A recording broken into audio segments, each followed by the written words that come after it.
So why is it better to deal with other races when it comes to business?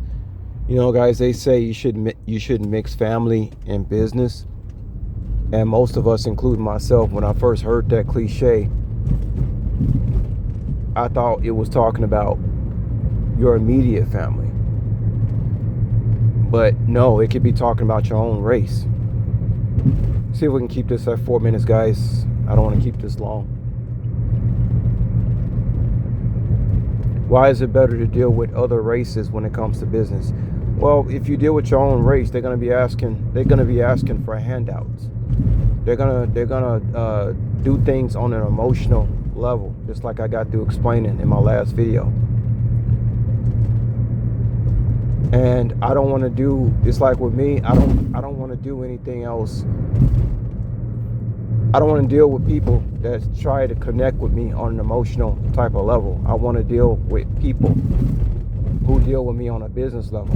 And whether you're talking about black or white, anybody trying to reach me on an emotional level, I'm going to assume that you up to something. You might not be up to nothing, but I can't take any chances with these people anymore. You know, and it's a shame because, you know, whenever you hear about black people doing voodoo, I'm pretty sure white people do voodoo on other white people, but, you know, the situation that black people are in America and have been in for a long time, they're the last people who should be trying to hold their own people down. And so it's, you know, hopefully black people ain't irritated with me because of what I'm saying, but it's the truth. It's too much jealousy going on within black people. They don't want nobody to be on top. They that's that inferiority complex. Remember, I don't call it Willie Lynch. I call it the inferiority complex that they have. So they cannot let another black, if you like, they black and they can't let another black person be in charge. They got a problem with that. But again, guys, just to close it out, I'm kind of digressing. Let's say you white, or let's say you Indian, right? And you have a business and it's Indian run. Could be a restaurant, could be anything. So you hire a lot of Indian people, and the more Indian, like you're an Indian owner, if you hire a lot of Indian people, they're gonna be trying to get away with stuff.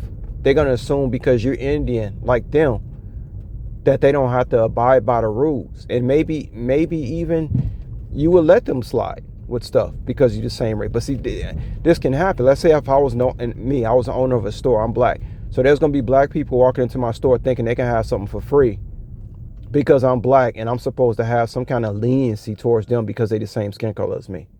You see how that works? So when I'm dealing with another race of people, they already suspect, or they might think that I don't like them for any reason, right?